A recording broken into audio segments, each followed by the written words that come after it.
आपण पाहताय आसरा मीडिया, वाचाल तर वाचाल। हिंदू हृदय सम्राट बाळासाहेब ठाकरे आणि धर्मवीर आनंद दिघे यांच्या विचारसरणीचा वारसा जपून मराठी अस्मिता आणि शिवसेनेचा झेंडा अधिक उंच फडकविण्याच्या निर्धाराने बार्शी टाकळी तालुक्यातील अनेक युवकांनी आज मुख्यमंत्री एकनाथ शिंदे यांच्या नेतृत्वाखालील शिंदे गटात प्रवेश केला। हा प्रवेश कार्यक्रम अकोला जिल्हाध्यक्ष चंद्रशेखर पांडे गुरुजी आणि उपजिल्हाप्रमुख ललित वानखडे यांच्या नेतृत्वात पार पडला। या प्रसंगी महिला जिल्हाध्यक्षा उषाताई विरक, जिल्हा समन्वयक रामदास हरणे, महिला जिल्हाध्यक्ष नीता राऊत, तालुका प्रमुख सचिन गालट, महिला तालुका प्रमुख कल्पना राठोड, उपजिल्हाप्रमुख गजानन बोराडे यांची उपस्थिती लाभली।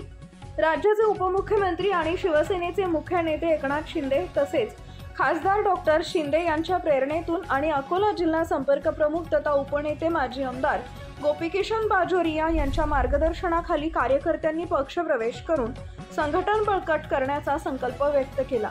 यावेळी उबाटाचे बार्शी टाकळी उपतालुका प्रमुख राजकुमार ससाने, जय चौरे यांच्यासह अनेक कार्यकर्ते व युवकांनी शिंदे गटात प्रवेश करत जय महाराष्ट्राच्या घोषणांनी परिसर दुमदुमून टाकला। आपल्या परिसरातील ताज्या बातम्या पाहण्यासाठी आसरा मीडिया न्यूज चॅनलला YouTube वर सबस्क्राइब करा आणि बेल आयकॉन प्रेस करा।